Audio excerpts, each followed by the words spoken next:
livro de Salmos, capítulo 8, eu quero começar por aqui. E hoje eu vou falar de 3 coisas que eu preciso abreviar. Esse assunto aqui é bem extenso, mas Deus colocou no coração. Eu preciso abreviar para você entender. Eu quero falar de 3 coisas: a ordem divina, eu quero falar da glória de Deus e eu quero falar do julgamento. São 3 coisas relacionadas uma à outra, não são distintas, não são um assunto separado do outro, não. Isso aqui tudo, irmãos, e até eu procurei diante do Espírito Santo, pedindo a Deus, então me dá na ordem para que a tua igreja entenda. Primeiro tem que ter a ordem divina. O que é a ordem? Irmãos, o homem, pela sua correria, pelos seus afazeres, pelos seus interesses, ele acaba saindo da ordem divina. E a gente vê que Deus, desde o começo, lá na criação do mundo, Deus ele é muito organizado, ele mantém a ordem.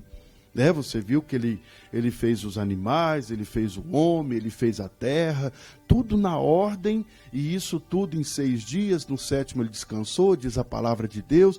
Então a gente entende que Deus é um Deus de ordem. Para que ele se manifeste, a casa tem que estar em ordem. Para você receber visita, você não limpa a casa? Limpa ou não limpa? Opa, lá em casa é uma correria. Não é verdade? Vai vir fulano.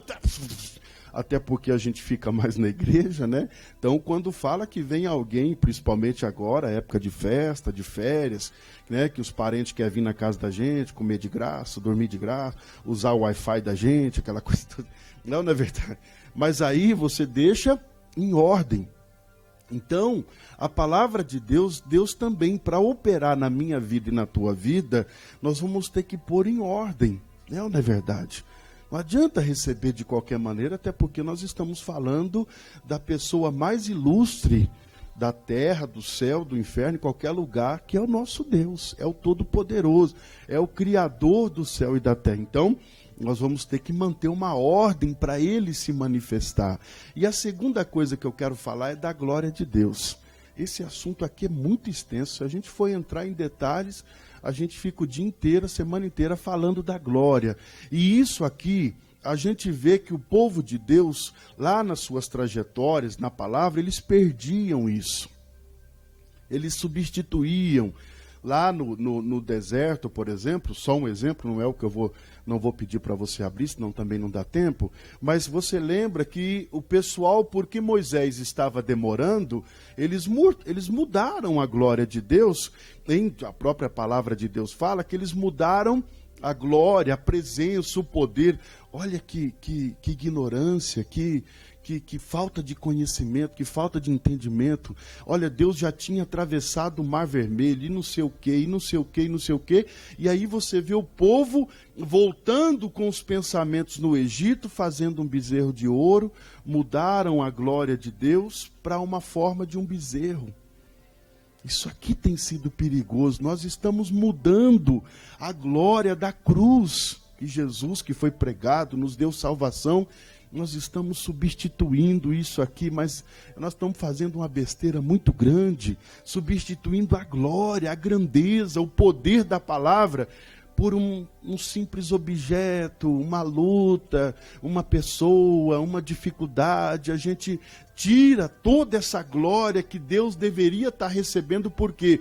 Porque se ele fez o que fez, puxa vida, pastor, hoje nós deveríamos estar cheios de alegria e lutando para não cair no pecado. Por quê?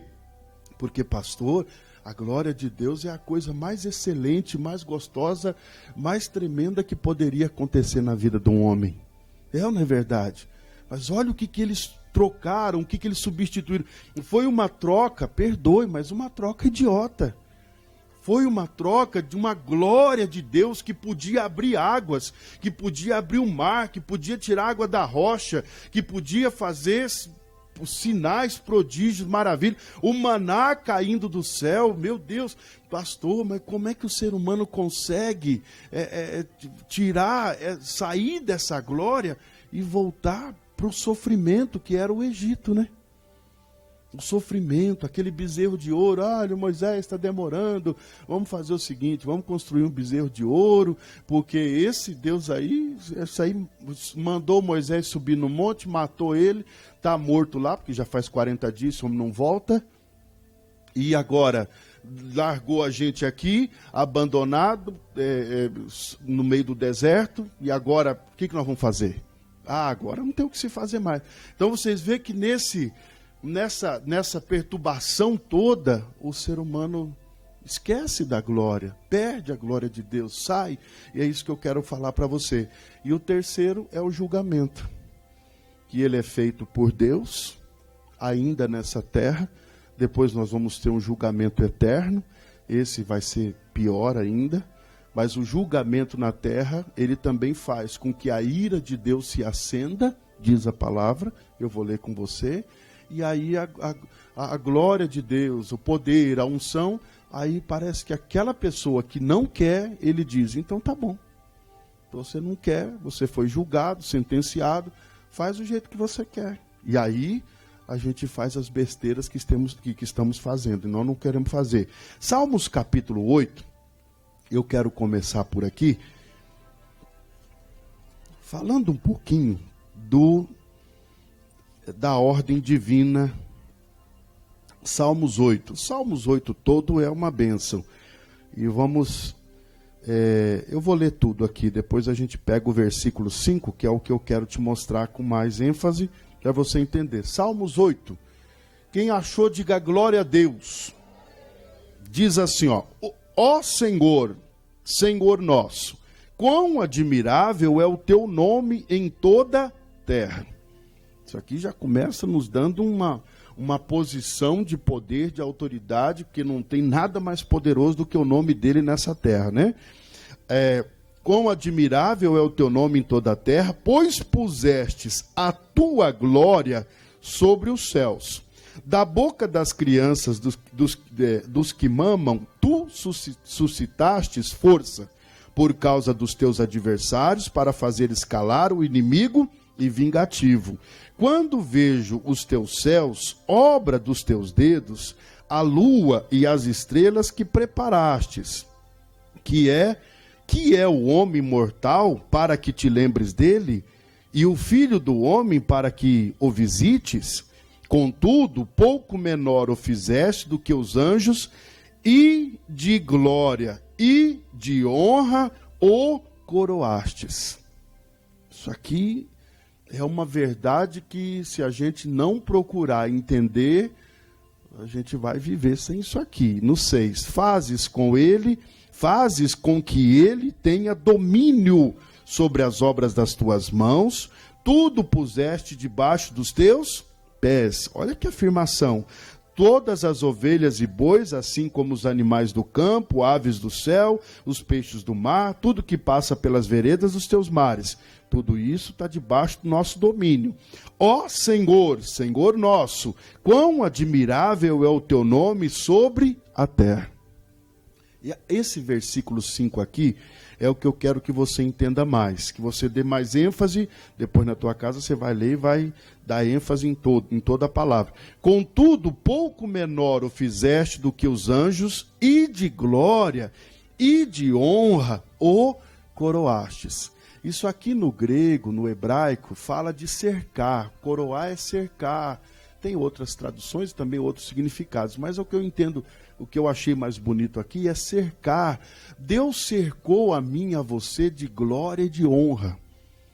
Ele cercou a mim e a você. Não há nada mais poderoso nessa terra do que você. Só que isso aqui precisa ser uma coisa que nós valorizemos, né? Que nós venhamos dar muito valor, nós venhamos dar glória a isso aqui, porque muitos estão perdendo a bênção e até perdendo para o diabo, porque está se inferiorizando. Ah, pastor, porque eu sou um pobre coitado, não mereço nada, não tenho nada, não consigo. Ah, pastor, que luta. Mas é aí que está. Se eu e você, se a gente não despertar para isso que nós já recebemos, provável que a gente passe essa terra sem conhecer nada do que Deus fez. ou só luta, só tragédia, só problema, só dificuldade. Mas ele está dizendo que ele nos cercou com a sua glória, ele nos deu honras, ele está dizendo, né? De glória e de honra o coroaste. E nós estamos falando do homem. Ah, pastor, que nós estamos falando de Jesus. Não, nós estamos falando do homem. Esse Salmos 8, ele fala, Deus é glorificado nas suas obras e na sua bondade para com o homem. Esse é o título dos Salmos. E nós estamos falando de Jesus. Jesus está muito além disso, de poder, de autoridade, também foi cercado, também foi coroado, também fez o que tinha que ser feito. Mas aqui ele está dizendo que eu e você, nós recebemos essa glória. E aí nós conhecemos ou entendemos um pouco mais, quando Deus fez na sua palavra, moveu toda a sua palavra para poder honrar o homem com o seu poder, com a sua autoridade. Isso está escrito lá no livro de Esdras. Você pode pular um pouquinho, um pouquinho mais para trás, volta um pouquinho mais. Livro de Esdras, volta aí que eu quero te mostrar. E aí nós vamos estudando um pouquinho mais. A respeito da ordem de Deus, para a gente resumir, é a respeito da criação. Lá no Gênesis você vê Deus criando, né? Criou o homem, criou o céu, Você vê que a terra era sem forma e vazia, diz a palavra. Então você vê que Deus ele colocou ordem, e ele, aquilo que estava vazio, ou as trevas que pairavam sobre a terra, ele trouxe luz. Então você vê que ele trouxe a luz, a clareza, iluminou, para quê? Para que aquela terra fosse habitável, ou habitada. Então nós também temos a palavra como fonte de luz, para quê? Para a gente vencer as trevas. Não é que ela não exista. Às vezes tem pessoas que falam, pastor, agora vai para a igreja, acabou o problema. Não. As trevas vão continuar existindo. Mas a luz, a palavra, o poder, a autoridade, o nome de Jesus, é o que torna possível eu e você, coroado com honra, coroado com a glória de Deus, nós possamos expulsar, usar o poder, a autoridade. E isso foi dado ao homem. Ele está dizendo que deu ao homem. Fez ele um pouco menor do que os anjos. Nós estamos falando aqui de carne e de espírito, porque os anjos são espirituais e o homem é carne, não tem uma forma igual a do anjo. Deus está deixando bem claro a forma, que o anjo é o espírito, não tem carne, mas o homem é carne. Só que ele diz que é só nessa questão que nós somos menor um pouco, mas ele diz que nos deu a glória e nos deu honra. Isso aqui deveria estar sendo levado a sério. Jesus, eu não vou envergonhar isso, o Senhor não, eu vou fazer com que isso seja feito e o Senhor seja glorificado. Livro de Esdras, ou Esdras, né? Porque não tem um acento ali. Lá no capítulo 3...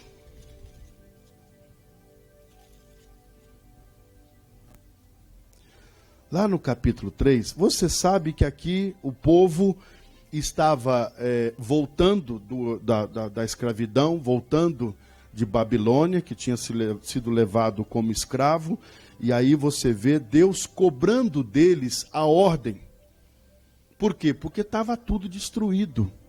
Quando nós viemos para Jesus, aceitamos a Jesus, eu acredito que a nossa condição era essa. Era uma vida sem ordem, sem regras, sem mandamentos, sem leis. Nós fazíamos o que achávamos bonito e fazíamos o que parecia bom para nós. E por isso a gente se complicou tanto na vida.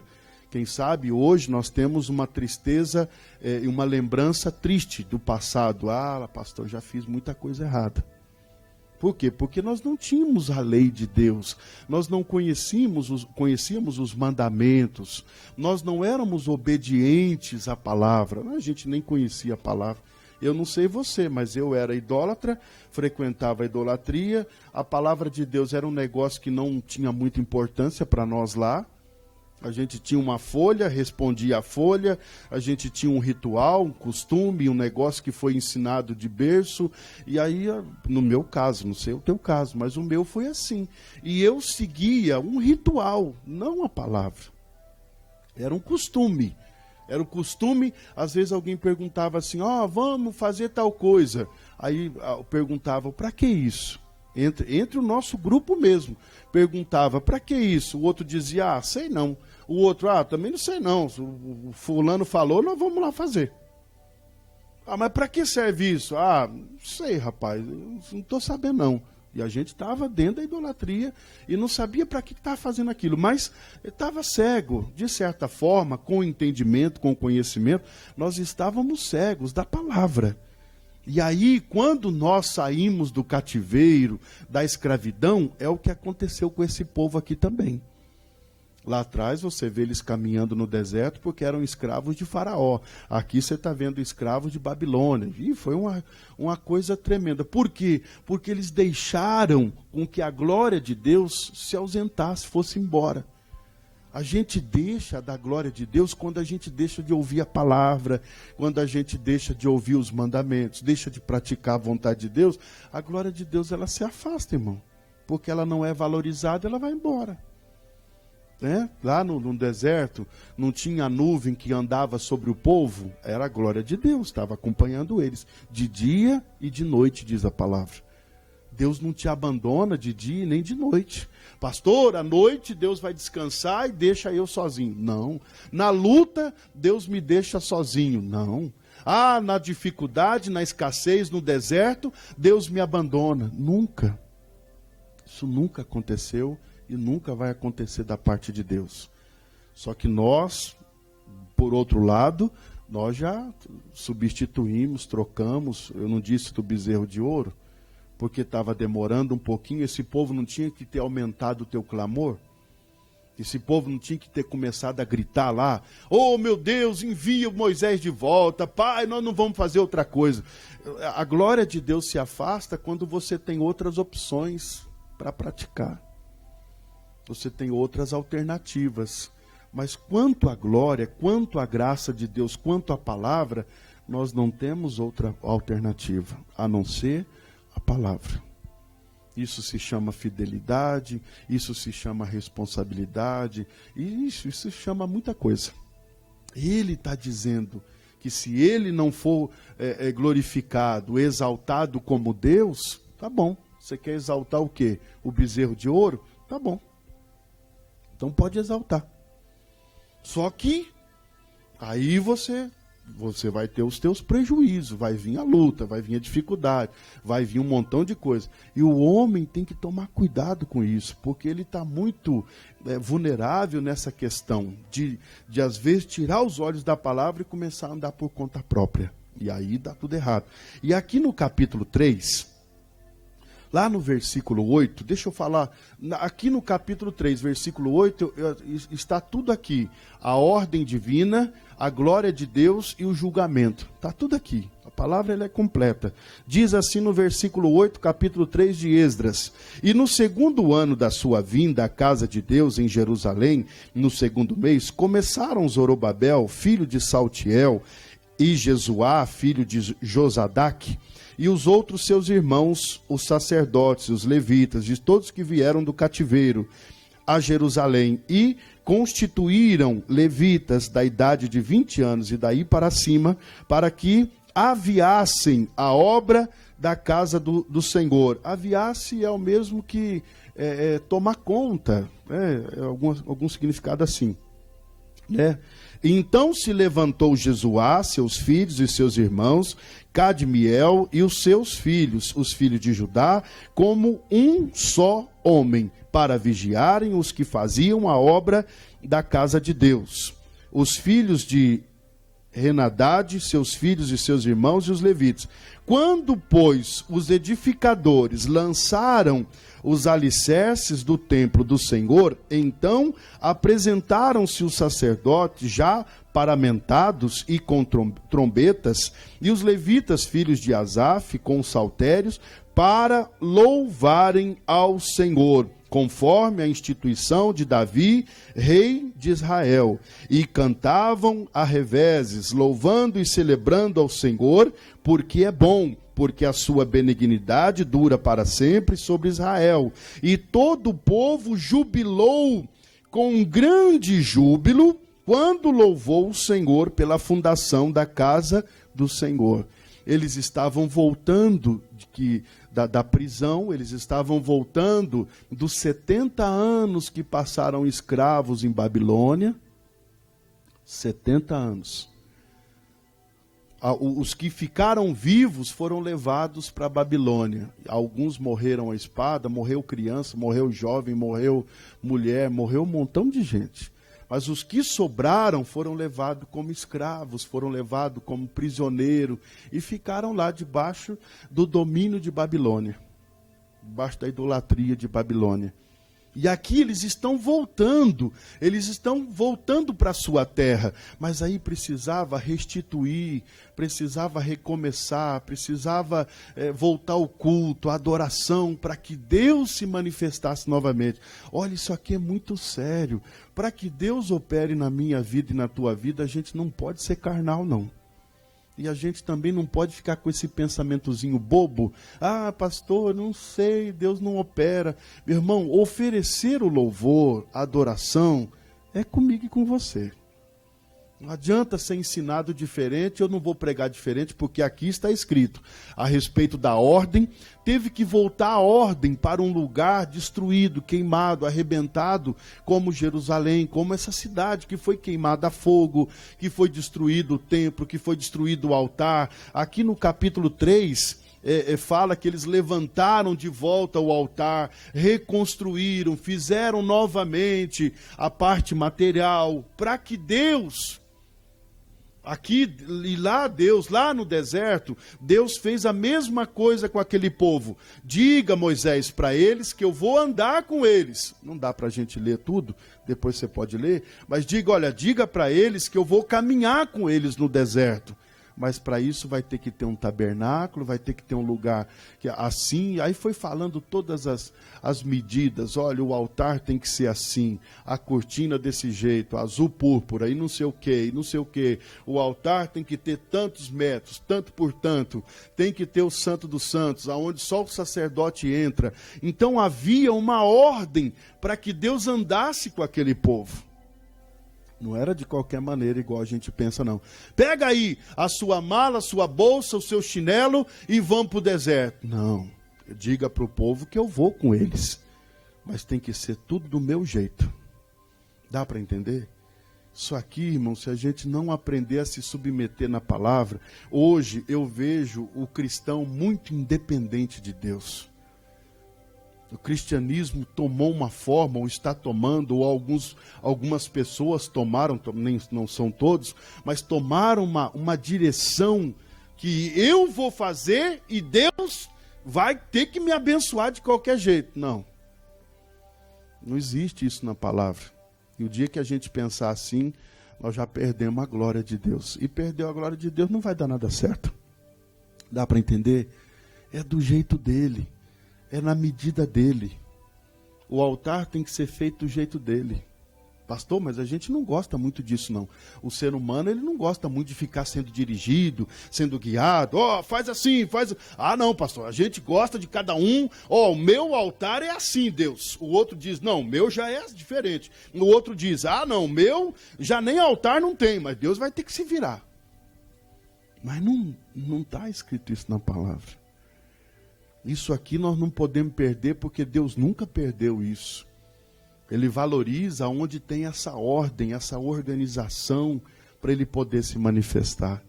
Em toda a palavra, você pode ler. Ah, pastor, o Elias fez lá o altar e Deus se manifestou. Ah, o Ezequiel fez um altar e Deus se agradou do seu altar e lá se manifestou. E desceu fogo, e fez isso, desceu a nuvem, uma fumaça. O pastor, Deus se agradou daquilo ali, que foi feito para ele. A intenção era dar para ele. Olha, isso aqui não é para agradar homem, não. Hoje em dia, eu falei isso até acho que domingo retrasado, não vou lembrar, sei que foi no domingo. Hoje em dia, parece que está se implorando para a pessoa aceitar Jesus. Sabe o apelo que nós fazemos? Às vezes o pastor disse, gente, quem quer entregar sua vida para Jesus, fica de pé. Ninguém fica. Gente, mas é um negócio muito bom aceitar Jesus. Olha, você tem que entregar a tua vida. E aí parece que o pastor fica implorando. Ou é um apelo. Mas como assim apelo? Não era para ter apelo nenhum. Era para ter uma espontaneidade. Não, pastor, eu quero Jesus. Eu preciso dele. Ele que é o Senhor, eu que sou o servo. Então ele não tem que me implorar nada. É ou não é verdade? O teu patrão lá na tua empresa, ele não fica implorando para você chegar às 8 horas da manhã. Aí, ó, fulano, chega certo. Olha, é 6 horas que você vai embora. Olha o horário do almoço. Olha, você está dando dor de cabeça? Ah, irmão, ele não vai ficar te implorando nada, não. Dá para entender? Ele é o Senhor. Hoje tem que ter apelo para aceitar Jesus. Mas não era para ter apelo. Não é para existir isso. Quem necessita de mim não é ele. Quem necessita é só eu que necessito dele. Ô pastor, se eu não entregar a minha vida para Jesus, vai dar tudo errado.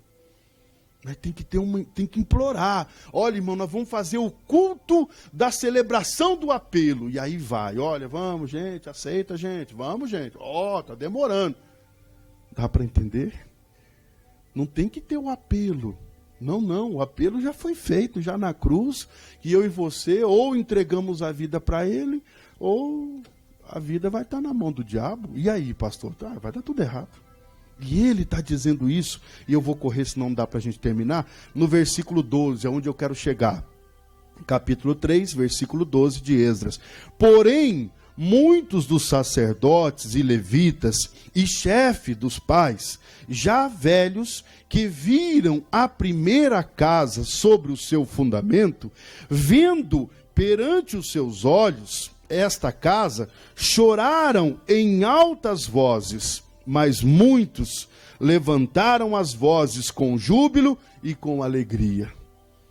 Quando eles viram aquilo tudo funcionando novamente, o altar montado novamente como deveria ser, lembraram do tempo da glória, lá do passado, quando sentiram aquela alegria num culto, dizendo, meu Deus, eu nunca senti uma alegria igual a essa. Eles começaram a chorar de saudade. Eles começaram a chorar porque já tinham visto, experimentado. Como é que pode eu e você experimentar a glória de Deus e acabar perdendo? Mas não podíamos perder nunca. É ou não é verdade? Não podemos trocar por nada. Erramos. Mas não podemos viver e nem compactuar e nem consentir com o erro. A glória de Deus é um negócio que, quando nós experimentamos, irmãos, e ela não está aqui, a palavra de Deus fala que a nuvem desceu sobre o tabernáculo, encheu a tenda de Moisés, ninguém conseguia entrar lá dentro, nem o Moisés. Tá certo, aqui foi uma manifestação de Deus, mas irmãos, hoje essa glória, essa grandeza toda, ela tem que encher o meu coração.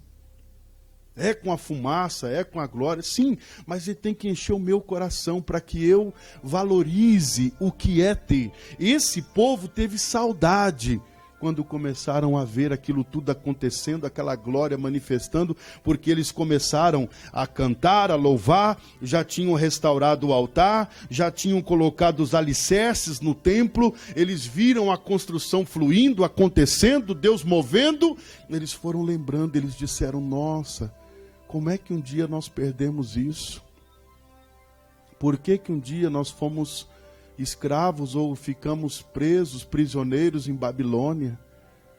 Por que nós permitimos isso tudo? Aquilo foi dando saudade. E os mais velhos começaram a chorar, né? Os seus olhos, vendo perante os seus olhos esta casa, choraram em altas vozes, mas muitos levantaram as vozes com júbilo e com alegria, de maneira que não discernia o povo as vozes de alegria das vozes de choro do povo, porque o povo jubilava com tão grande júbilo que as vozes se ouviam de muito longe.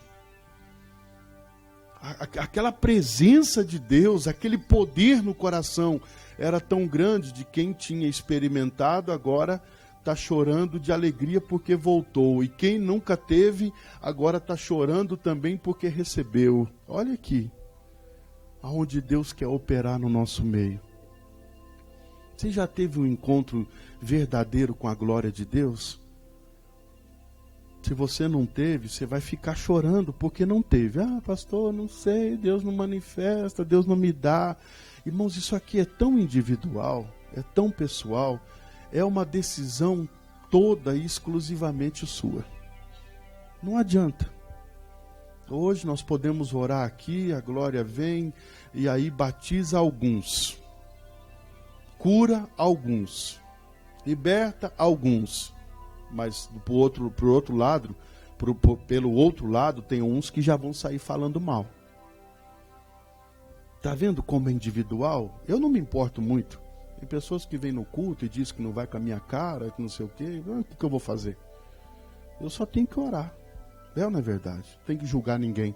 Mas é interessante e trágico também, porque alguns... Pastor, eu recebi, por exemplo, no encontro de terceira idade que nós tivemos, no dia 17 de dezembro, teve gente batizada com o Espírito Santo. Depois eles me mandavam no WhatsApp, olha pastor, uma irmã da minha igreja foi batizada no Espírito Santo, ela está 1 ano na igreja, e a hora que o senhor orou no Espírito Santo, mas eu tenho certeza que daquele culto também teve gente que saiu falando mal.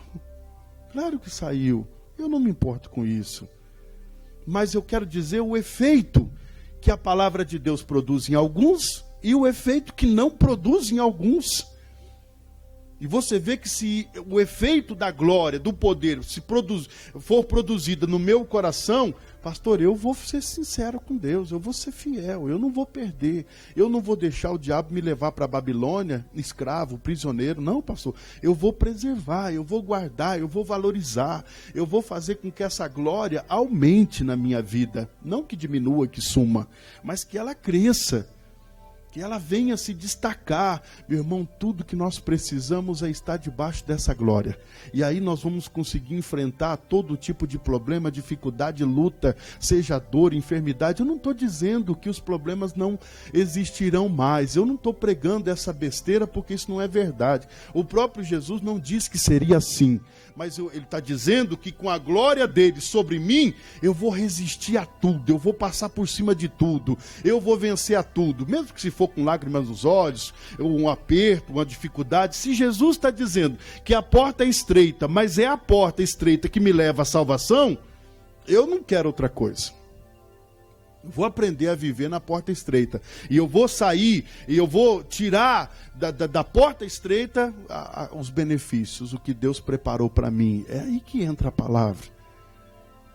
Esse cristianismo que está sendo pregado aí fora, de facilidade, de modernidade, de prosperidade, meu irmão, ele existe, pode até existir. Mas primeiro tem que arrumar o altar, tem que arrumar o templo, tem que preparar, tem que ter a ordem novamente, não é de qualquer maneira. Né? Eu preciso me preparar para receber a glória de Deus, ela não se manifesta em qualquer lugar ou em qualquer pessoa. Se eu não aceito muita coisa na Bíblia, provavelmente ele não vai se manifestar em mim, porque ele não vai colocar um azeite tão precioso num vaso rachado, num saquitel furado, como diz o Joel. Ele não vai colocar. Se não houver, no mínimo, um grande interesse da minha parte para ele se manifestar, ele não vai se manifestar. Por que que Deus teve que se afastar muitas vezes do povo dele? Porque não tinha reverência, não tinha temor, não tinha respeito, não tinha nada. Ele chegou a dizer para o Moisés, era até a palavra que o missionário estava pregando hoje, 7 horas da manhã. Ele estava dizendo assim, que ele falou para o Moisés, Moisés, eu vou deixar esse povo aí, vamos acabar com esse povo, a gente levanta um outro povo para você. Moisés disse, não, Senhor, faz isso não. Não, mas esse povo aí é rebelde, não quer me louvar, não quer me adorar. Não, Senhor, mas o que vão dizer os teus inimigos? O que vão dizer o povo do Egito? Vai dizer que o Senhor é um Deus cruel, tirou esse povo da escravidão para matar no deserto. Isso aqui vai dar o que falar, Senhor. Dá para entender? Ele está dizendo, de maneira que não discernia o povo, as vozes de alegria das vozes de choro do povo. Existia lá um povo com muita alegria, mas existia lá um povo também chorando. E talvez o seu choro não era de alegria, era outro tipo de choro. Então tem que ter em nós esse discernimento, é o que a palavra de Deus fala. Aonde está escrito isso, pastor? Aqui no livro de 2 Crônicas, no capítulo 36, volta um pouquinho. Teve um rei chamado Zedequias. Deixa eu ver se é esse o nome da vítima aqui. Esse homem não foi... Está coladinho com Esdras aí, né? Você está em Esdras aí, é só voltar um pouquinho. Zedequias, isso mesmo. Lá no 36, versículo 11. Zedequias, irmãos, foi um mau rei. Mas por quê, pastor? Porque ele fechou todas as portas de acesso de Deus ao povo, ao teu reinado, à tua saúde, à tua prosperidade, a tudo. Nós temos que tomar muito cuidado. E eu vou te mostrar a facilidade que isso talvez acontece. Que a glória de Deus também se ausente. A glória de Deus se ausentou aqui em Zedequias. O negócio não ficou bom para o lado dele. Mas diz assim, ó. Vou procurar resumir. 36:11. 2 Crônicas. Era Zedequias da idade de 25 anos quando começou a reinar, e 11 anos reinou em Jerusalém. E fez o que era mal aos olhos do Senhor, o seu Deus. Nem se humilhou perante o profeta Jeremias, que falava da parte do Senhor. É o mesmo que você vir na igreja e falar que, porque o pastor Dinaldo, eu não gosto. Eu posso ser um pouquinho radical, mas você não tem que gostar de mim. Você tem que gostar da palavra que está sendo pregada. Você tem que saber separar isso. É ou não é verdade? Eu sei que é meio complicado. Como é que você vai numa igreja na qual você não gosta do pastor? Como é que você vai numa igreja na qual você não vai com a cara do pastor? Não sei, é meio complicado mesmo. Deve ser difícil. Mas ele está dizendo, né? Por exemplo, quando nós tínhamos reunião com o missionário, com o nosso líder, com a liderança do Estado, às vezes tinha umas broncas. Vinham as broncas, vinham as cobranças, vinham os não sei o quê. Eu não saía bravo com o pastor Jaime, dizendo assim, o pastor Jaime deu uma bronca na gente, eu não gosto desse homem não. Eu tinha prazer, eu dizia, puxa, esse homem tem razão. Esse homem sabe o que está falando, é Deus que está falando com a gente. Então a gente interpreta dessa maneira. Fez o que era mal aos olhos do Senhor, o seu Deus, nem se humilhou perante o profeta Jeremias. Se eu pregar isso aqui hoje e falar que você tem que se humilhar perante o pastor Dinaldo para ter a palavra, você vai ficar bravo comigo e provável que você nem volte mais. Então vamos pular essa parte. Nem se humilhou perante o profeta Jeremias, que falava da parte do Senhor. Crê nos seus profetas e prosperareis, diz a palavra. Além disso, também se rebelou contra o rei Nabucodonosor, que tinha ajuramentado por Deus, mas endureceu a sua cerviz, e tanto se obstinou, endureceu seu coração, que não se converteu ao Senhor, Deus de Israel. Você já parou para imaginar que talvez tenha pessoas dentro da igreja dessa forma? Pastor, não tem. Tem gente que não concorda, às vezes é pregada a palavra, ela não concorda com o pastor, com a pregação, porque aqui está muito próximo, né? O profeta e a palavra e o profeta, está muito próximo, né? Parece que se eu gostar da pregação, eu estou bajulando o pastor. Eu não, pastor. Com homem comigo tem esse negócio não. Eu não. Eu sou de Deus, eu sou a Deus, eu falo com Deus, eu só escuto Deus, Dá para entender? Tem gente assim dentro da igreja. Não, meu negócio é com Deus, pastor. Mas peraí. Meu negócio também é com Deus, mas eu tenho que ouvir o missionário. Hoje de manhã eu estava escutando a pregação dele. Por quê? Não, aquele homem é um homem de Deus, irmão. Ele falou que lá em 78, quando ele começou, 1978, tem gente aqui que não era nem nascido ainda. É ou não é verdade? 1978, ele foi o primeiro pastor a entrar numa rede de televisão pregando o evangelho completo, ele diz. 1978. onde tinha perseguição militar, a censura. Ele disse que algumas vezes ele foi levado para a delegacia para poder explicar o que ele estava fazendo. Pregando em praça pública, chegava lá os militares, os policiais, diziam: opa, o que o senhor está fazendo aqui? Não, estou pregando a palavra. Não, o senhor vai explicar isso aqui lá para o delegado. Ah, tá bom, vamos lá. E levava ele, chegava: o que o senhor está fazendo lá? Ah, eu sou pastor evangélico da igreja tal, e eu estou pregando o evangelho. Ele diz: mas como assim? Eu estou pregando a palavra, está aqui a palavra, eu não estava ofendendo ninguém. Ah, então tá bom, vai embora, tá liberado, vai embora. Ele diz: quantas vezes isso aconteceu? Para chegar hoje e eu ser abençoado com esse ministério. Ele passou muita coisa, então ele deve a honra, a glória, ele deve sim o respeito, o temor, claro que deve. O Jeremias era um profeta que se consagrava. Quem era o Zedequias para dizer que não precisava do Jeremias? Quem diz? Quem era o Zedequias?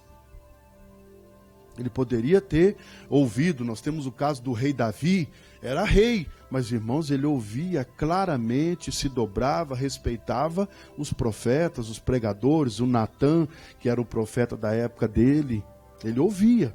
E quando Natã veio repreender ele porque ele tinha mexido com a mulher de Urias, meu irmão, ele sim, tá certo, ele abaixou a cabeça, ele diz: não, tá certo, é verdade. Primeiro ele quis se esconder, aí depois ele diz: não, tá certo, foi eu mesmo, eu errei mesmo. Dá para entender? Então é isso, a gente precisa entender muito, porque a nossa cultura brasileira, quanto pastor, é um negócio bem desvalorizado. E essa aqui é uma coisa isso aqui é Deus quem tem que fazer a obra, não sou eu quem tenho que te convencer que você deve temor, você deve respeito, porque nós estamos falando da palavra. Isso aqui é uma coisa que Deus tem que fazer o teu coração, que se eu for tentar te ensinar, te mostrar isso aqui, vai parecer que eu quero para mim. Não, o pastor que quer agora um lugarzinho para ficar no alto, fazer um altarzinho, todo mundo ir lá, bater continência para ele, vai ficar um negócio tão carnal que Deus não vai operar. Mas ele está dizendo aqui no 13, além disso, também se rebelou contra o rei Nabucodonosor, que o tinha juramentado por Deus, mas endureceu a sua cerviz tanto, se obstinou no seu coração, que não se converteu ao Senhor, o Deus de Israel. Também todos os chefes dos sacerdotes e o povo aumentava de mais em mais as transgressões, segundo todas as abominações dos gentios. Olha aqui, eu e você, nós somos separados, por isso temos o nome de santo. Nós temos um nome de santo. O que é um santo, pastor? É separado. Separado para quê, pastor? Para a santidade.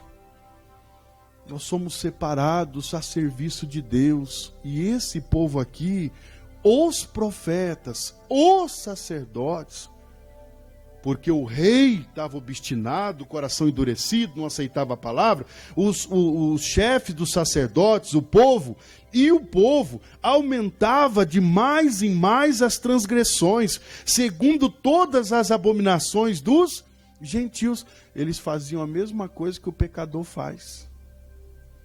E esse é o nosso cuidado. Para que a glória de Deus permaneça na minha vida, eu vou ter que me sacrificar.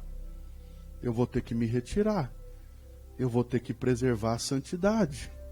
Dá trabalho, pastor? Dá muito trabalho. Se você ligar uma televisão, está lá o pecado. Se você falar com alguém na rua, está lá o pecado. Nós vamos estar rodeados deles. Isso aqui é...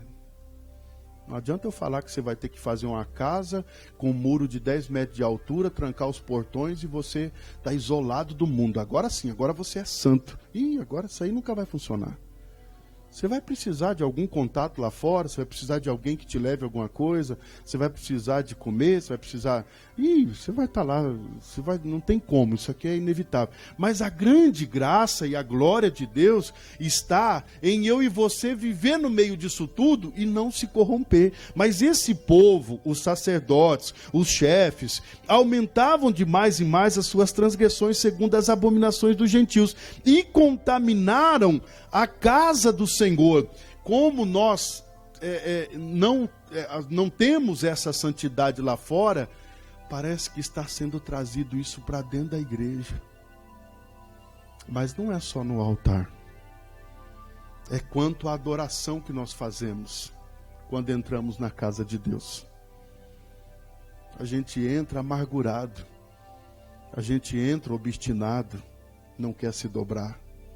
Não é o pastor, porque senão vai ficar carnal, você vai ficar com raiva de mim. Mas é a Deus. Não é o profeta Jeremias. Não vamos falar do profeta Dinaldo, do pastor Dinaldo, senão vamos levar para um lado bem da carne, aí você vai sair até com raiva de mim. Ah, o pastor quer aqui. Não. É a palavra. Eu quero manter o nível da santidade da palavra. Mas quando você vem ao altar de Deus, ao templo de Deus, quando você vem adorar a Deus, é aqui que nós erramos muito. Porque parece que nós estamos trazendo problema para Deus, e muitos acreditam que os problemas que trazem a Deus, Deus não tem poder para trazer a solução que Ele precisa.